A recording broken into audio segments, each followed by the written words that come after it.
Bien-aimés dans le Seigneur, bonjour. Bonjour. C'est toujours une joie de se trouver dans la maison du Seigneur. Ce Seigneur, notre Père qui nous donne la vie, et nous qui sommes ses enfants, nous nous réjouissons toujours de venir dans sa présence pour lui exprimer notre reconnaissance du fait que la vie que nous avons vient de lui et tout ce qu'il a fait pour nous sous la croix de Golgotha à travers le sacrifice de son Fils bien-aimé ne nous a fait que du bien, nous a apporté la libération. Ce matin, nous allons parler du don de prophétie. Le don de prophétie. Un sujet très intéressant.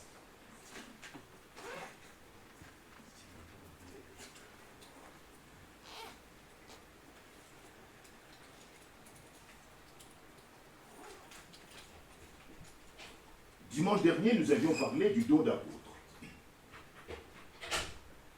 Les apôtres et les prophètes constituent les deux classes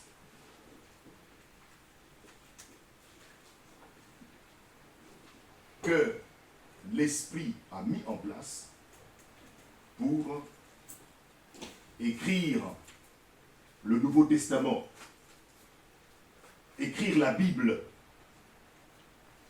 l'Ancien Testament, les prophètes, par les prophètes, le Nouveau Testament, par les apôtres et les prophètes. L'apôtre Paul dit dans 1 Corinthiens 12, 28, « Dieu a établi dans l'Église premièrement des apôtres, secondement des prophètes, troisièmement des docteurs, c'est-à-dire des enseignants. » Cette affirmation ajoute du poids non seulement à l'idée de l'appel divin, mais aussi à celle de chronologie dans l'octroi de ces hommes doués par l'Esprit à l'Église. Premièrement, deuxièmement et troisièmement. Les deux premières classes d'hommes, les apôtres et les prophètes, que Jésus-Christ a offert à l'Église, avaient trois responsabilités fondamentales.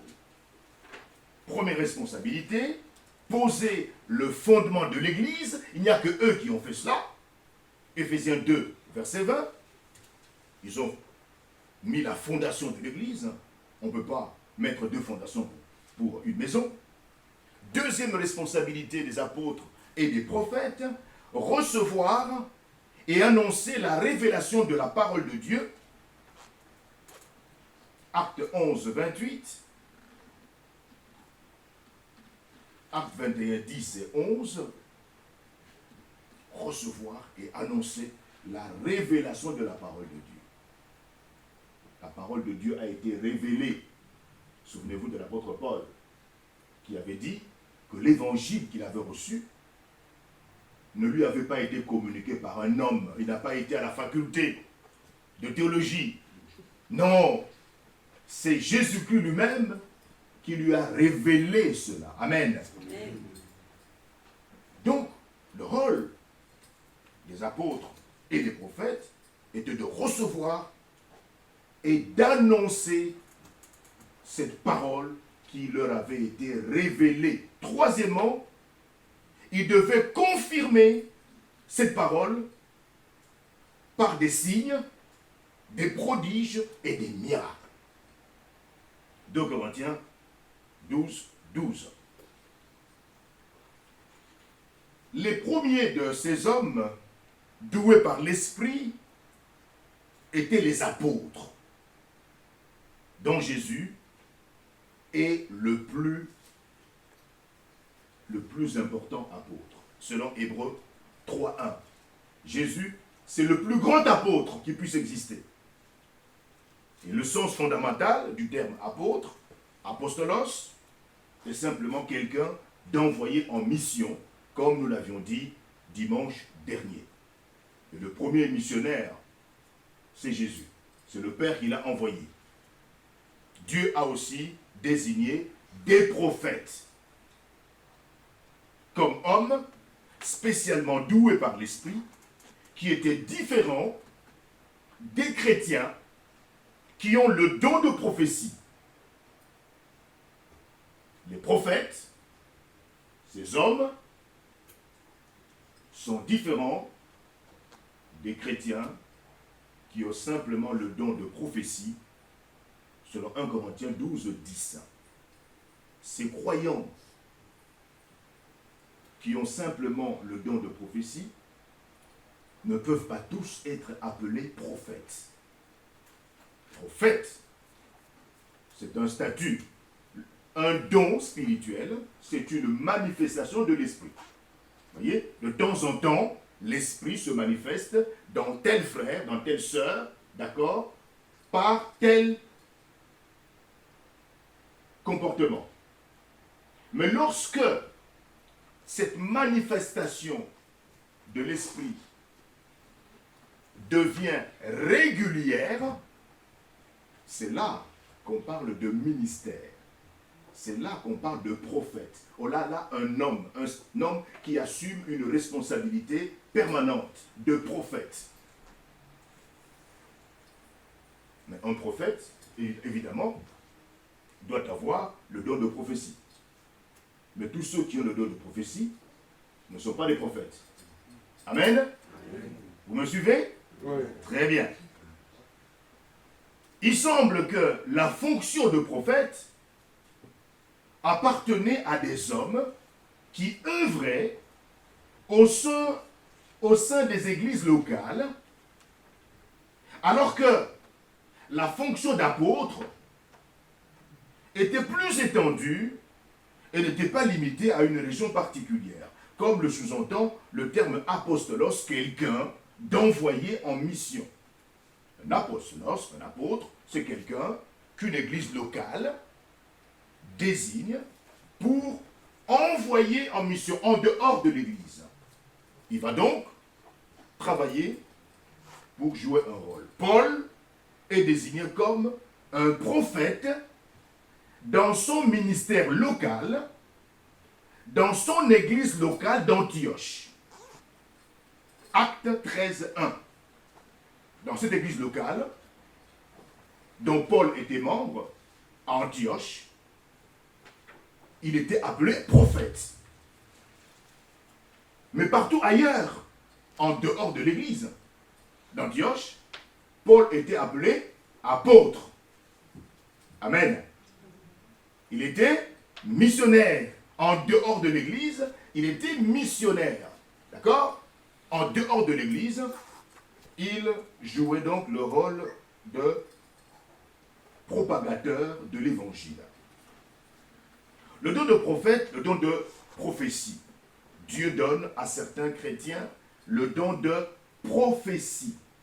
Alors nous allons lire un certain nombre de textes qui parlent justement, n'est-ce pas, de ce don de prophétie. Romains chapitre 12, verset 6.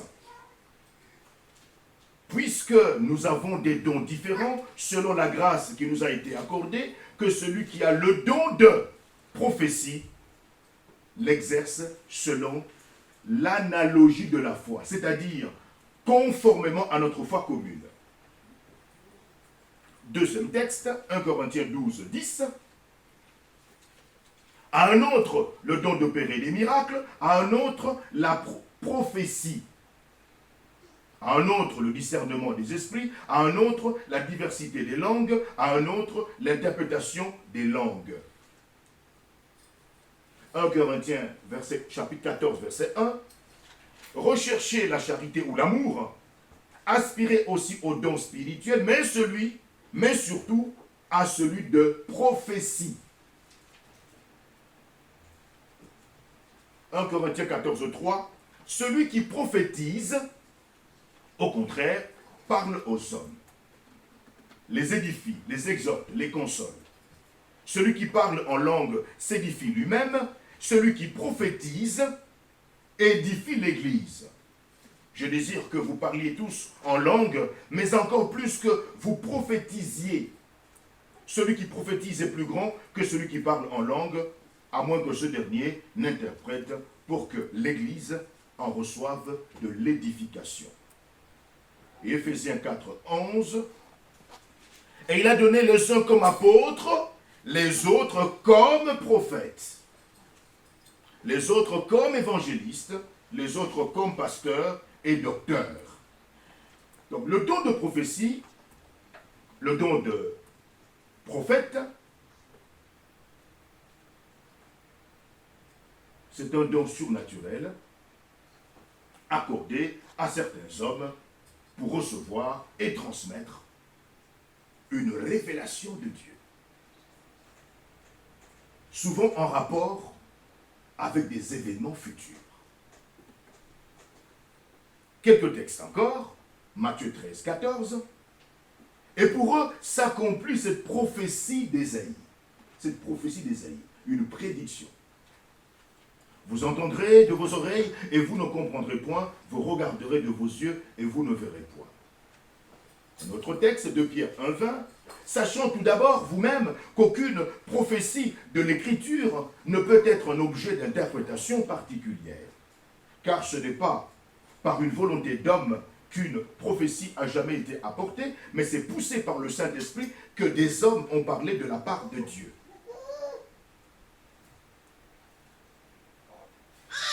Apocalypse 1,3 dit ceci, « Heureux celui qui lit et ceux qui entendent les paroles de la prophétie. » Les paroles de la prophétie. Et qui gardent les choses qui y sont écrites, car le temps est proche.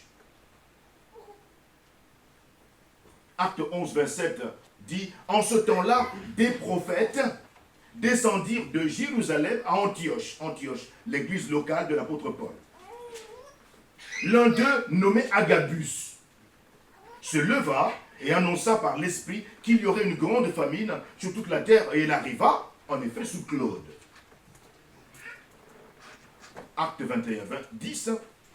Comme nous étions là depuis plusieurs jours, un prophète nommé Agabus descendit de Judée et vint nous trouver. Il prit la ceinture de Paul, se lia les pieds et les mains et dit, « Voici ce que déclare le Saint-Esprit. L'homme à qui appartient cette ceinture, les Juifs le lieront de la même manière à Jérusalem et le livreront entre les mains des païens. »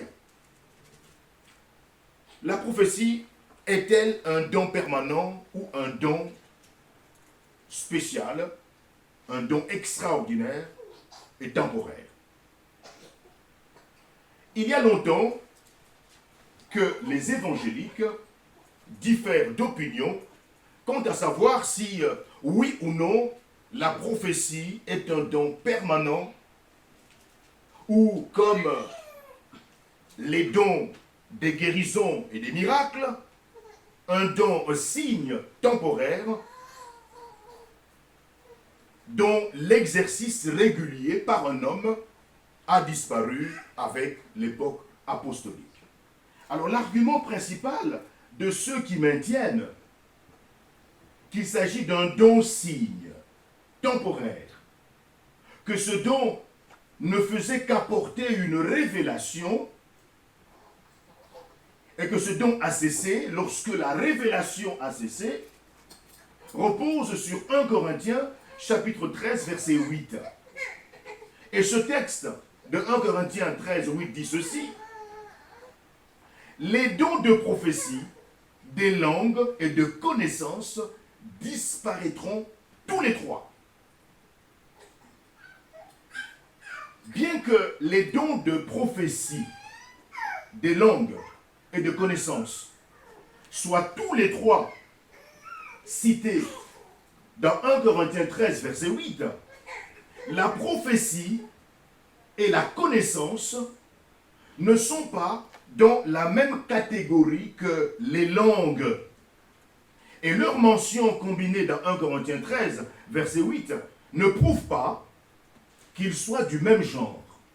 Pas plus que la mention de différents dons dans 1 Corinthiens 12, verset 8 à 10, ne prouve que ces dons appartiennent au même genre.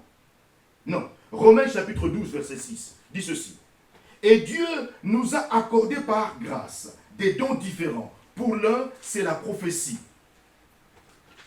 qu'il exerce cette activité conformément à notre foi commune. Alors certains interprètes de la Bible croient que le don de prophétie, en Romains 12, verset 6b, est un don de révélation spéciale qui n'appartient qu'aux apôtres. Et que, comme dans le cas des dons signes, des dons spéciaux, des dons extraordinaires et temporaires, quels sont ces dons extraordinaires, temporaires? Le don, par exemple, le don de prophétie, enfin, le don d'apôtre, le don de prophète, le don d'opérer des miracles, le don des guérisons, le don des langues, le don d'interprétation des langues. Mais je pense que le don de prophétie a disparu après la mort de tous les apôtres du premier siècle. Or, bien que le don de prophétie avait certainement un aspect inhérent à la révélation, un aspect qui se rapportait à la révélation du temps de l'Ancien Testament et à l'époque apostolique ou des apôtres, ce don de prophétie n'est pas limité à la révélation. Le don de prophétie s'exerçait lorsqu'on proclamait en public une vérité divine, qu'elle soit ancienne ou nouvelle. Et 1 Corinthiens chapitre 12, versets 8 et 9 dit ceci: en effet, à l'un est donné par l'Esprit une parole de sagesse, à un autre une parole de connaissance, selon le même esprit, à un autre la foi, par le même esprit, à un autre le don des guérisons, par le même esprit. Et 1 Corinthiens 12, 10 dit ceci: à un autre le don d'opérer des miracles, à un autre la prophétie, à un autre le discernement des esprits, à un autre la diversité des langues, à un autre l'interprétation des langues. Dans 1 Corinthiens 12, verset 10, que je viens de lire, le don de prophétie est relié aux dons signes, aux dons spéciaux, aux dons extraordinaires et temporaires, qui sont le don d'opérer des miracles, le don de guérison, le don des langues et le don d'interprétation des langues, qui sont surnaturels et qui se rapportent à la révélation. Alors, relisons maintenant Romains 12, 6 à 8. Puisque nous avons des dons différents, selon la grâce qui nous a été accordée, que celui qui a le don de prophétie l'exerce selon l'analogie de la foi, que celui qui est appelé au ministère s'attache à son ministère, que celui qui enseigne s'attache à son enseignement, et celui qui exhorte à l'exhortation, que celui qui donne le fasse avec libéralité, que celui qui préside le fasse avec zèle, que celui qui pratique la miséricorde le fasse avec joie. En Romains, chapitre 12, verset 6b, que je viens de lire, le don de prophétie est relié au don de parole. Quels sont les dons de parole ici?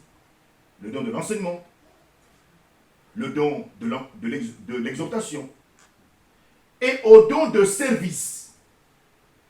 Quels sont les dons de service ici? C'est le don du service, le don de la libéralité, le don de la pratique de la miséricorde. Ce qui nous amène à conclure que le don de prophétie a les caractéristiques inhérentes ainsi que non inhérentes à la révélation. C'est-à-dire des caractéristiques qui se rapportent à la révélation, mais aussi des caractéristiques qui n'ont rien à voir avec la révélation. Ce don est donc à cheval. Le prophète, l'apôtre de l'Ancien Testament et du Nouveau Testament, pouvait prononcer directement une révélation, mais pouvait déclarer aussi Et il le faisait, ce qui avait été révélé antérieurement. Le don de prophétie n'appartient pas au contenu du message proclamé, mais plutôt aux moyens employés pour ce faire. Aujourd'hui, de nos jours, le don de prophétie est une capacité active qui permet de proclamer la parole de Dieu, déjà mise sous forme scripturaire, sous forme écrite, sous forme dans la Bible. L'apôtre Paul ne fait aucune distinction entre ce don de prophétie et les 6 autres dons dont l'exercice a lieu clairement, de manière continue, de manière permanente dans l'Église. Ce qui fait que ce don n'est pas limité à la révélation. Alors, quels sont les buts et les fonctions de la prophétie? Nous présumerons pour le moment que la prophétie est un don permanent d'édification.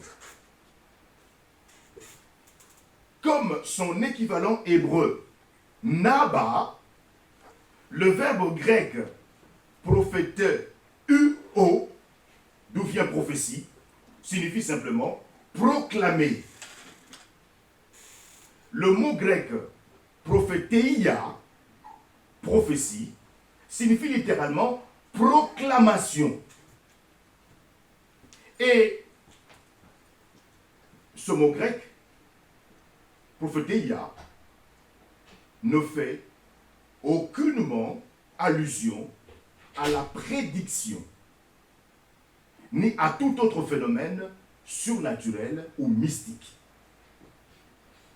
Le verbe grec prophétéouo, ou le mot grec prophéteia, prophétie, présume que le locuteur, c'est-à-dire celui qui parle, est devant un auditoire et peut signifier proclamer publiquement.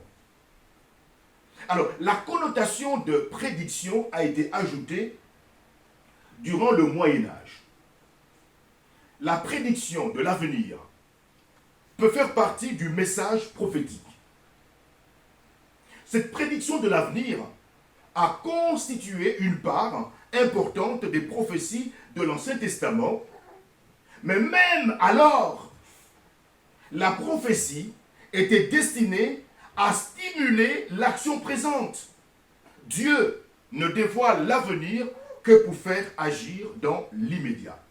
Et dans les Actes des Apôtres, il n'y a que 3 prophéties prédisant des événements futurs. Où sont ces prophéties? 1. Acte 11, verset 28. 2. Acte 13, verset 11. Et 3. Acte 21, verset 10 et 11. Et même l'Apocalypse, qui est essentiellement une révélation de l'avenir, avait pour mission immédiate de fortifier et d'encourager les chrétiens confrontés à la persécution de leur temps. La prophétie est-elle égale à la prédication?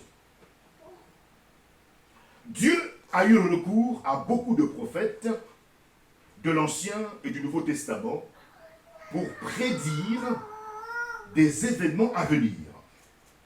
Mais cette prédiction n'a jamais constitué une dimension indispensable du ministère prophétique.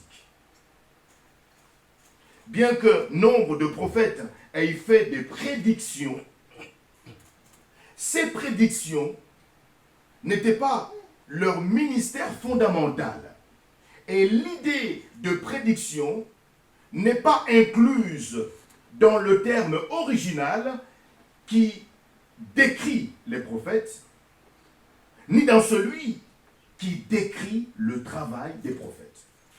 En fait, le terme original, le verbe grec, prophéteion, T-U-O, proclamé publiquement, n'inclut même pas nécessairement l'idée de révélation.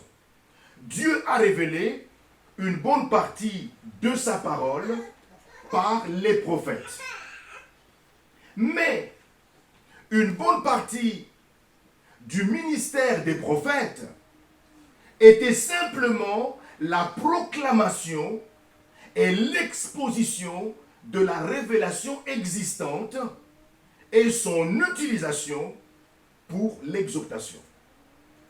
Parfois, les prophètes bibliques révélaient, voyez, 1 Timothée 4, verset 14, 2 Pierre, chapitre 1, verset 21, et parfois, les prophètes bibliques ne faisaient que réitérer, redire ce qui avait déjà été révélé. Parfois, les prophètes annonçaient des révélations de Dieu, exemple acte 11, verset 21 à 29, et parfois, ces prophètes exposaient la révélation déjà existante. Ce que sous-entend Acte chapitre 13, verset 1. Où d'ailleurs, les prophètes sont associés aux docteurs, aux enseignants. Un enseignant enseigne. Et ces prophètes parlaient toujours pour Dieu. De la part de Dieu, mais ils ne révélaient pas toujours un nouveau message de sa part. Dans leur prophétie, les apôtres et les autres serviteurs de Dieu prenaient souvent des paroles de l'Ancien Testament, les commentaient et les expliquaient.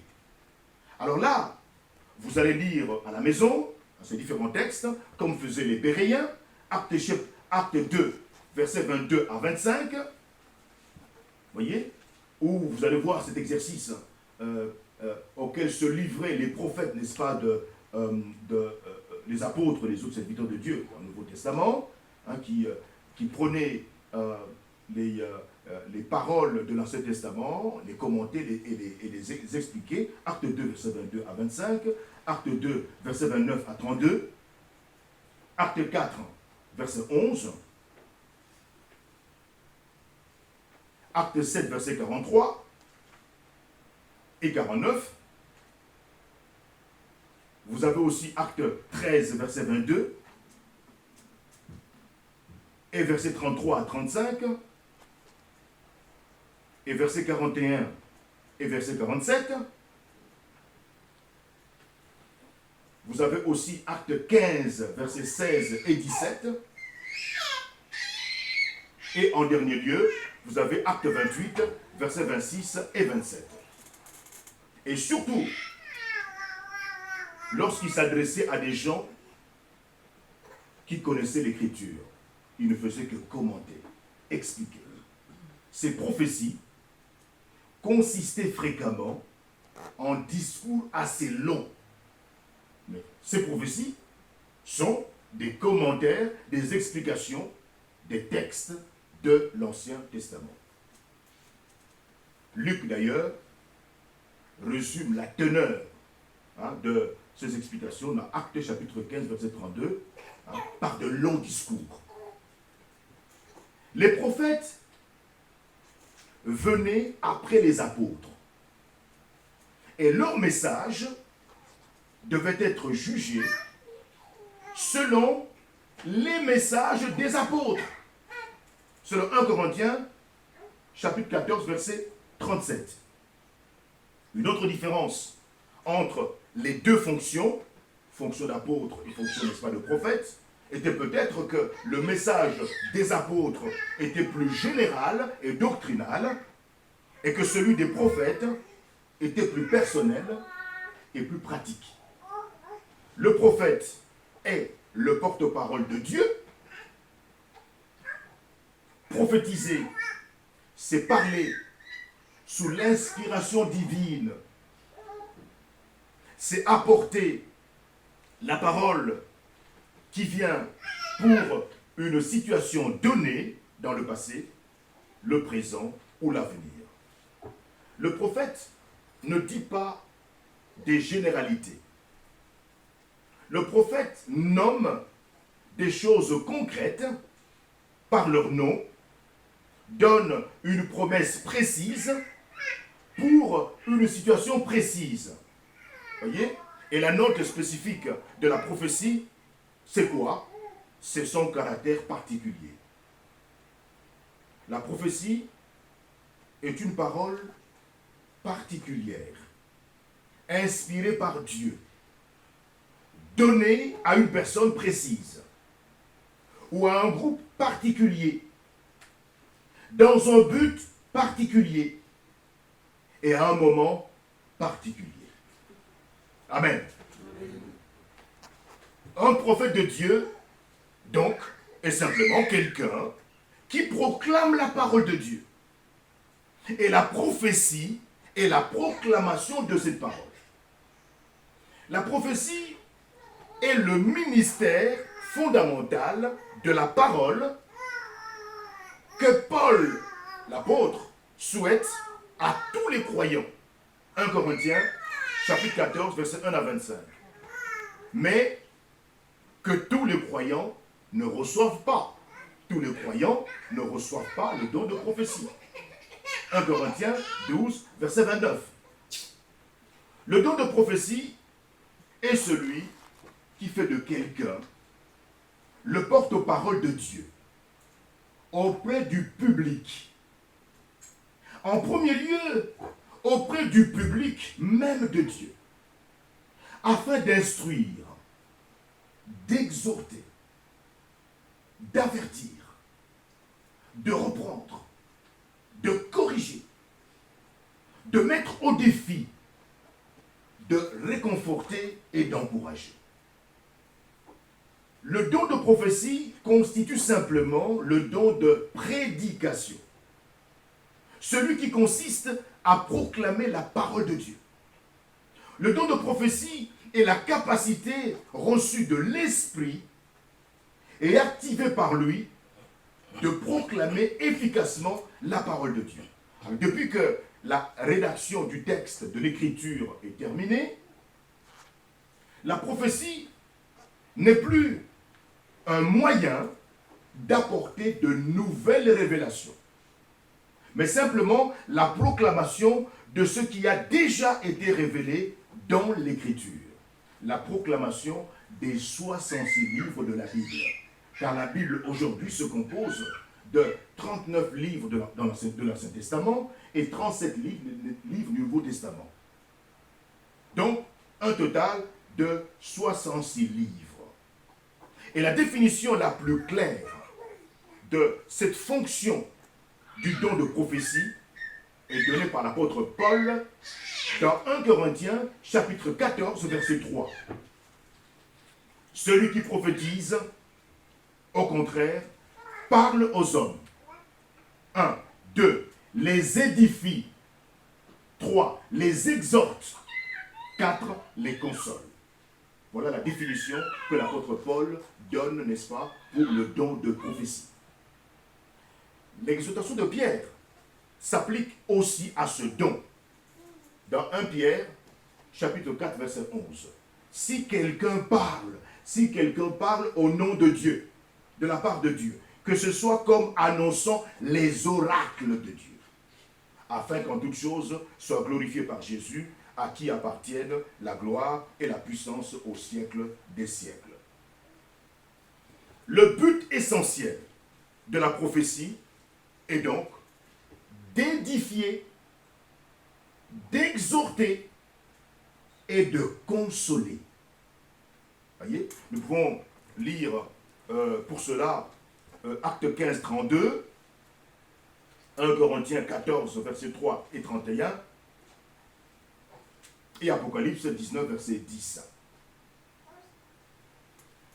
Occasionnellement, la prophétie peut aussi intervenir lorsqu'il s'agit de désigner quelqu'un pour un ministère ou de préciser sa tâche. Dans l'œuvre du Seigneur, c'est le cas de 1 Timothée, chapitre 4, verset 14.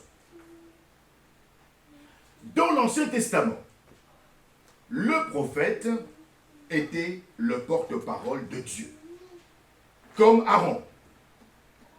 Aaron était le prophète de Moïse. Vous voyez, le porte-parole de Moïse. Exode 7, versets 1 à 2. Dieu lui mettait ses paroles dans la bouche. Vous voyez, c'est comme si on mettait de la nourriture, n'est-ce pas, dans la bouche de quelqu'un. Dieu mettait les paroles, ses paroles, dans la bouche pour qu'il puisse parler. Vous voyez, Jérémie 1,9. C'était le cas de Jérémie. 2 Chroniques, chapitre 20, verset 14. Et Amos, chapitre 7, versets 16 et 17. Lorsque Dieu a appelé Moïse à délivrer le peuple d'Israël pour le faire sortir d'Égypte, le patriarche lui a servi l'excuse que voici. Nous sommes là dans Exode chapitre 4 verset 10. « Oh Seigneur, je ne suis pas un homme qui ait la parole facile, et ce n'est ni d'hier, ni d'avant-hier, ni même depuis que tu parles à ton serviteur, car j'ai la bouche et la langue embarrassée. » Or, bien que le manque de confiance de Moïse l'ait mis en colère, Dieu lui a dit, au verset 14, au verset 15, d'Exode chapitre 4, « N'y a-t-il pas ton frère Aaron, le Lévite? Je sais qu'il parlera facilement. Tu lui parleras et tu mettras les paroles dans sa bouche. Et moi je serai avec ta bouche et avec sa bouche. Et je vous enseignerai ce que vous aurez à faire. » Les 70 anciens d'Israël, sur lesquels l'Esprit de Dieu reposait, se mirent à prophétiser, à parler de la part de Dieu. Nombre 11, 25 à 29. Et parfois, Dieu parlait aussi aux prophètes par des visions. C'est le cas d'Ésaïe 6, verset 1. Jérémie 1, verset 11 à 13. Et Zacharie 1, 8. C'est pourquoi le prophète était aussi appelé voyant. Donc quelqu'un qui voyait, puisque l'Éternel lui montrait des choses comme sur un écran de cinéma, eh bien il voyait des choses. Et il rapportait ce qu'il voyait. J'ai vu. Voyez, en Syrie, le roi syrien rassemble ses généraux pour dire, demain, nous allons attaquer tel territoire d'Israël. Mais le prophète de Dieu, puisque Dieu lui a fait voir ce spectacle, voyez, c'est-à-dire le roi avec ses généraux dans sa chambre à coucher, en train de planifier d'attaquer Israël, et puis l'homme de Dieu parle de ce qu'il a vu. Il a vu, c'est le voyant. 1 Samuel, chapitre 9, verset 9. D'autres fois, Dieu communiquait sa pensée au prophète par des messages audibles. Vous voyez, Dieu pouvait parler aussi à haute voix. 1 Samuel 3, verset 4. Dieu parle. Ésaïe 6, verset 8. Et puis Jérémie 1, 4. Le don prophétique n'impliquait pas nécessairement la sainteté de l'homme qui l'exerçait. C'est l'exemple de Balaam. Balaam était un faux prophète, même un occultiste. Mais tiens, l'Éternel l'a utilisé. Vous voyez? C'est pourquoi l'usage des dons spirituels n'est pas la preuve de la maturité spirituelle, de la spiritualité. Nombre 23, verset 12. Balaam répondit, « Mon rôle n'est-il pas de transmettre seulement ce que le Seigneur me communique? » Ah, tiens, un faussaire, et puis un occultiste. Mais quand même, il veut communiquer ce que le Seigneur lui communique. Voyez-vous? Pourquoi dans ce domaine, il faut beaucoup de discernement. Jésus-Christ est le prophète par excellence. Celui que Moïse avait annoncé. Deutéronome 18, versets 15 à 19. Un musulman m'a abordé et m'a dit, tu sais que Deutéronome 18, 15 a parlé de notre prophète Mahomet. Ah bon? Ah oui, Moïse avait dit que Mahomet allait venir. Ah bon, où ça? Deutéronome 18, 15. Non, c'est faux. Ce texte annonce la venue de Jésus. Amen. C'est terrible ça. Et Jésus s'est désigné lui-même comme prophète dans Matthieu 13, verset 58. Et fut appelé ainsi par ses contemporains. Dans Matthieu 16, 14. Jésus a eu des inspirations directes. Matthieu 21, verset 19. Jésus a eu des visions. Luc 4, 5. Il a entendu des voix célestes. Dans Matthieu 17, verset 3 à 5. Et une grande partie des discours de Jésus relève de son activité prophétique. C'est sous l'inspiration de l'Esprit de Dieu que Jésus exhortait, avertissait, consolait ou dévoilait l'avenir. Jésus a prévu que le ministère prophétique serait exercé par ses disciples. Dans Matthieu, chapitre 10, verset 41. Et Luc 11, 49. Dans l'église primitive, ou dans l'église du premier siècle, que s'est-il passé? Le livre des Actes des Apôtres parle de beaucoup de prophètes, autres que les apôtres. Dans les premiers temps de l'église, les prophètes furent très nombreux. On les trouve à Antioche, l'église locale de l'apôtre Paul, Acte 11, 27, Acte 13, 1, Acte 15, 32. On les trouve à Corinthe et à Thessalonique, 1 Thessaloniciens 5, verset 19 à 20. On les trouve à Césarée, Acte 21, verset 10. On les trouve à Rome. On trouve des apôtres à Rome, des prophètes à Rome. Romains 12, verset 6.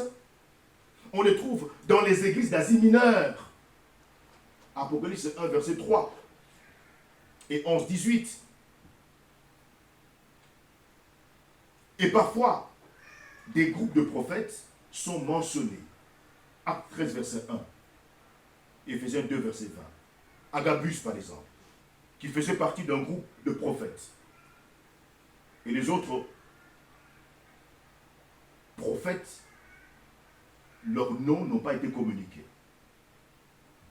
Agabus appartenait à un groupe de prophètes de Jérusalem. Qu'est-ce qu'il a fait? Il a prédit une famine qui allait ravager la Judée durant le règne de l'empereur Claude. Acte 11, 27. Et il a prédit aussi l'arrestation et l'emprisonnement de l'apôtre Paul. Acte 21, versets 10 et 11. Par contre, Jude et Silas, qui étaient eux-mêmes prophètes, n'ont fait aucune prédiction, ni aucune nouvelle révélation.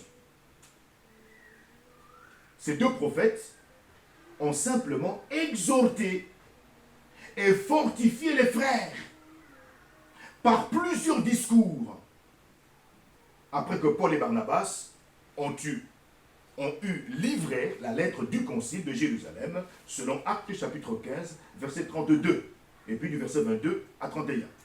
Donc la prophétie est parfois accompagnée de visions. C'est le cas de Acte 9, 10, Acte 10, 3, ou de voix, Acte 27, 23. Elle peut aussi consister en une connaissance surnaturelle des choses cachées. C'est le cas de Acte 5, 1 à 11, où l'apôtre Pierre a vu que Ananias et Saphira mentaient. Mais comment est-ce que Pierre l'a su? C'est Dieu qui le lui a révélé. Vous voyez, lorsque Ananias et Saphira avaient comploté chez eux là-bas, Pierre n'était pas là. Ou plus simplement dans une pensée. un conseil, un avertissement inspiré par l'Esprit de Dieu. Donc l'exercice du don prophétique est directement lié à l'effusion du Saint-Esprit. Vous voyez, c'est lorsque le Saint-Esprit est descendu que l'œuvre, n'est-ce pas, prophétique a démarré. Joël 3, 1 à 5 a promis cela et Acte 2, 18 a montré son accomplissement. Le don de prophétie est accordé indifféremment aux hommes et aux femmes.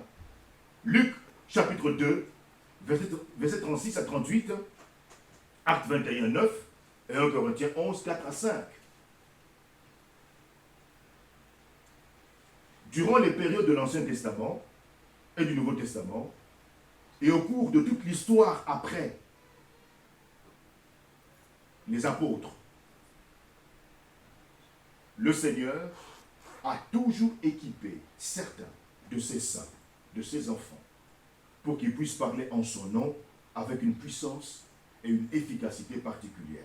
Dans 1 Corinthiens 14, verset 1, Paul exhorte les croyants en général en leur disant « Recherchez l'amour, aspirez aux dons spirituels, mais surtout à celui de prophétie. » Paul lance même un appel dans 1 Corinthiens 14, 39, en disant ceci. Ainsi donc, frères, aspirez aux dons de prophétie et n'empêchez pas de parler en langue. Paul n'affirme pas par là que tous les croyants en Christ devraient personnellement ou individuellement chercher à posséder le don de proclamer, mais que tous les croyants en Christ devraient collectivement, c'est-à-dire ensemble, vouloir que ce don de proclamer se manifeste parmi eux. Dans 1 Corinthiens, au chapitre 14, Paul fait le contraste entre le don des langues, un don signe, qui nécessite l'interprétation pour que les croyants, aussi bien que les incroyants, les païens, puissent comprendre, et celui de prophétie, qui a pour but précis d'édifier tous ceux qui entendent. Et en parlant des dons spirituels, dans Romains 12, Paul dit, au verset 6, « Selon la grâce qui nous a été accordée, que celui qui a le don de prophétie l'exerce en proportion de la foi, conformément à la foi. » Romains 12, 6 dit ceci, « Et pourtant nous sommes tous différents, exactement comme les organes et les membres du corps. Nos talents varient suivant la grâce qui nous a été conférée. L'un a reçu le don d'adresser des messages inspirés, que ces paroles découlent de sa communion avec Dieu et qu'elles restent conformes à la règle de notre foi. » Traduction, c'est la version parole vivante. La Bible français courant dit ceci, traduit ce verset en disant ceci. Nous avons des dons différents à utiliser selon ce que Dieu a accordé gratuitement à chacun. Si l'un de nous a le don de transmettre des messages reçus de Dieu, il doit le faire selon la foi. Alors, selon la foi, cette expression est utilisée plusieurs fois dans le Nouveau Testament comme équivalent à l'évangile, c'est-à-dire au corps de croyance chrétienne reçue de Dieu. Selon Acte 6, verset 7, et Jude 3, et 20. Donc, quelle que soit la forme que puisse prendre son message, eh bien, le prophète doit annoncer son message en proportion de la foi. C'est-à-dire, la foi qu'il a reçue. C'est-à-dire que, étant donné que l'article défini, effectivement, qui est attribué à foi ici, figure aussi dans le grec, la foi désigne le message de l'évangile dans toute sa plénitude. Ce que le prophète dit doit être conforme au message de l'évangile dans toute sa plénitude. Dans ce cas, effectivement, en proportion de la foi, désignerait le fait, par le prophète, de veiller à prêcher selon l'évangile qui a été révélé par l'intermédiaire des apôtres. C'est-à-dire la foi qui a été transmise aux saints une fois pour toutes, selon Jude 3. Donc cette expression pourrait aussi désigner subjectivement la compréhension personnelle que le croyant a de l'évangile. Le fait pour le croyant de parler en proportion individuelle de la foi que Dieu lui a souverainement accordée en vue de l'exercice de son don. Et les croyants qui ont aujourd'hui le don de prophétie sont activés pour proclamer, non selon leur foi personnelle ou subjective, mais selon la foi objective déjà révélée par Dieu, sa parole. Et ce but premier de la prophétie est décrit dans le livre de l'Apocalypse. Que dit-il? Apocalypse 19, verset 10. Car le témoignage de Jésus est l'esprit de la prophétie. Donc je lis le texte dans la version Bible français courant.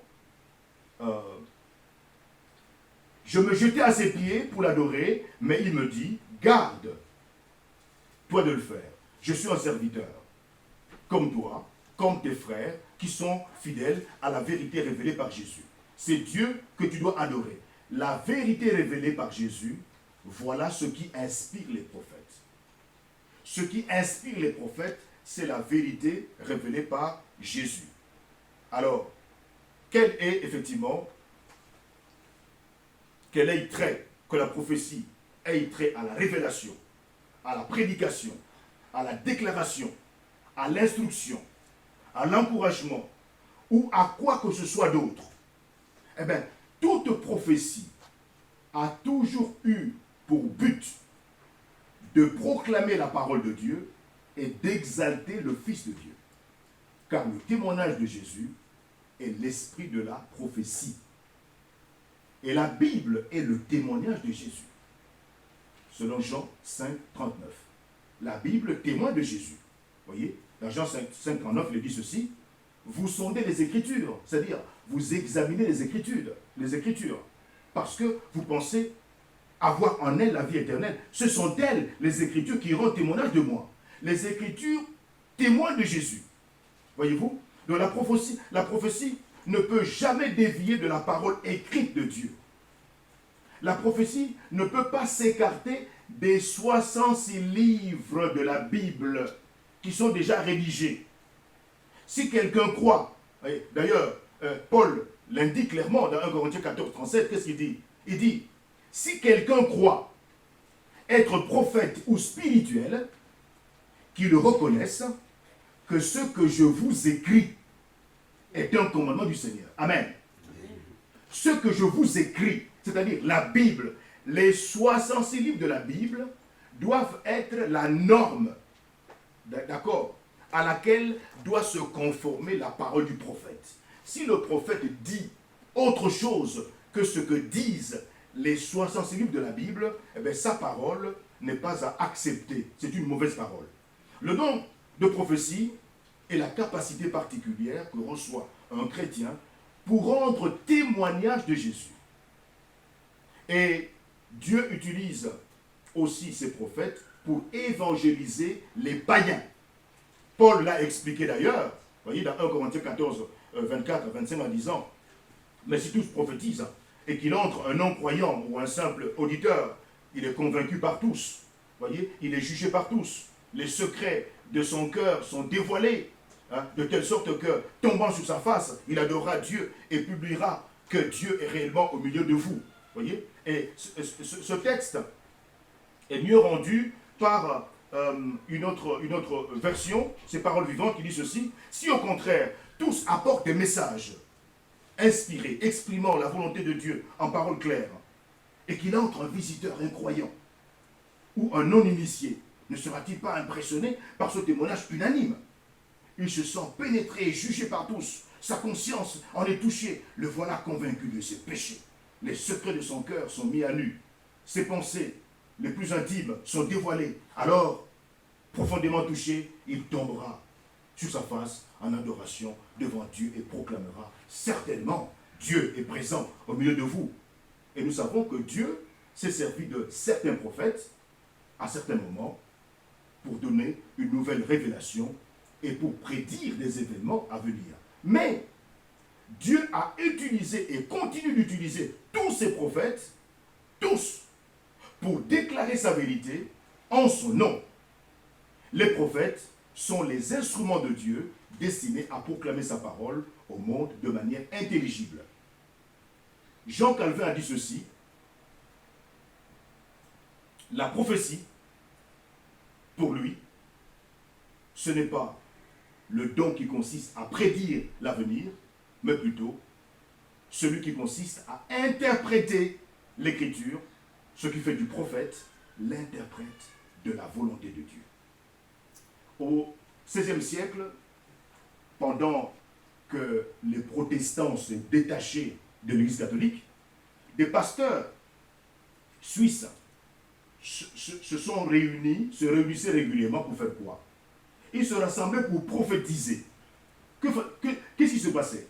Eh bien, chaque pasteur, chez lui, lisait les Écritures, une portion des Écritures, l'examinait, commentait, voyait comment cette parole s'appliquait à la vie, n'est-ce pas, de tous les jours, d'accord? Et ils se retrouvaient ensemble pour prophétiser, c'est-à-dire pour partager les richesses qu'ils avaient découvertes en examinant les Écritures, en étudiant, n'est-ce pas, les Écritures.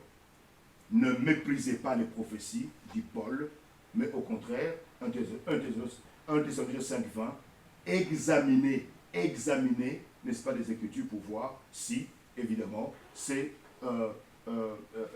message n'est pas vient de Dieu. Alors, est-ce que le message, le ministère prophétique est permanent? Il y a un aspect dans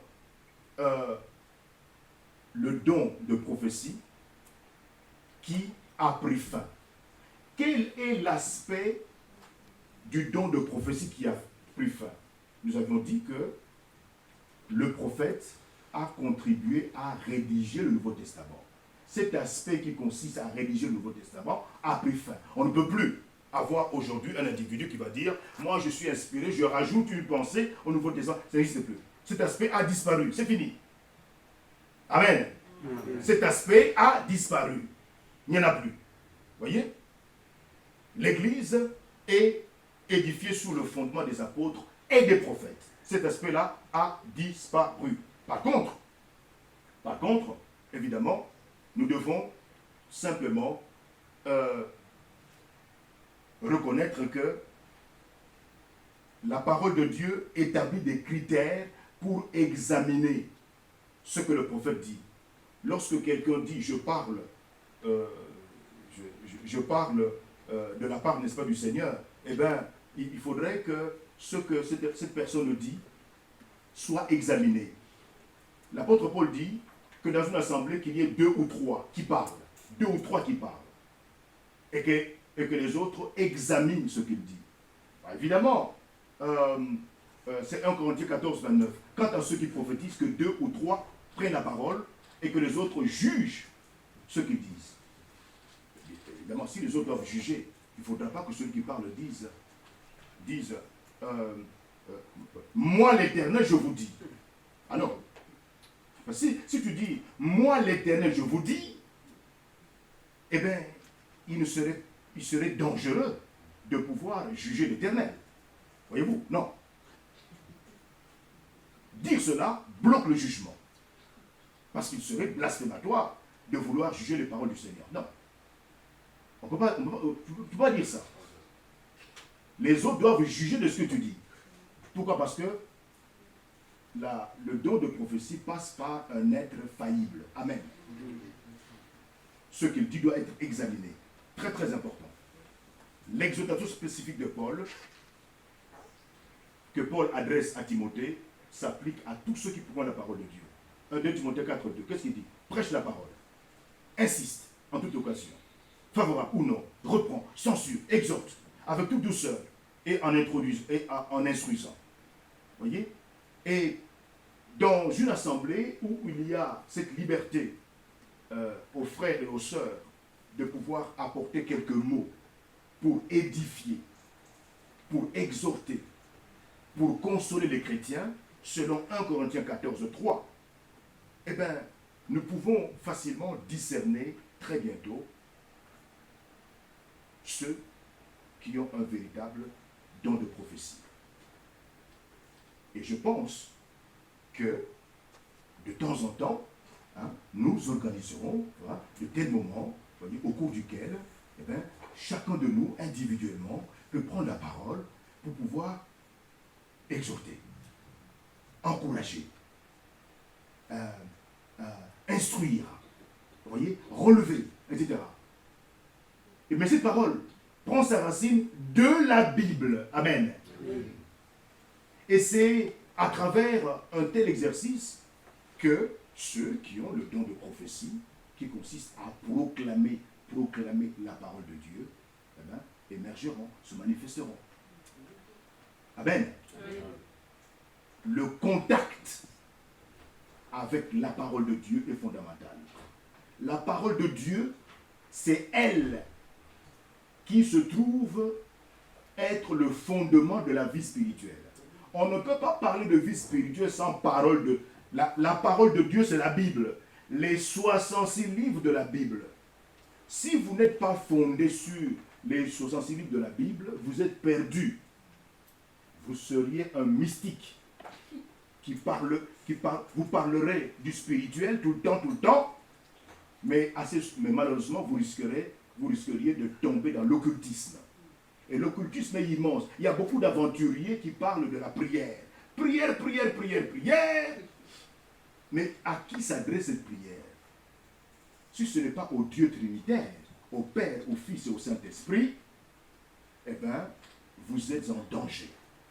Mais le Dieu Trinitaire, qui présente le statut du Dieu Trinitaire? Mais c'est la Bible. C'est la Bible qui nous dit qui est Dieu le Père, qui est Dieu le Fils, qui est Dieu le Saint-Esprit. C'est la Bible. Donc nous devons connaître la Bible. Amen. Amen. Les 66 livres de la Bible. Souvenez-vous, Hébreux 4, 12, la parole de Dieu est vivante, plus tranchante qu'aucune épée à double tranchant. La parole de Dieu est vivante. Donc cette parole, lorsque nous l'expliquons, l'explicitons, nous la partageons avec l'auditoire, elle est vivante, elle convainc de péché, elle bouscule les consciences, elle provoque la repentance, ainsi que le salut en Jésus-Christ. Amen. Prions. Seigneur, nous voulons te dire merci. Merci pour ta parole qui est vivante. Merci pour ta parole qui est la lumière, qui doit éclairer chaque pas de notre vie. Donne-nous de l'aimer. Donne-nous de l'étudier, de l'examiner. Donne-nous de nous laisser interpeller par elle. Donne-nous aussi de la partager aux autres.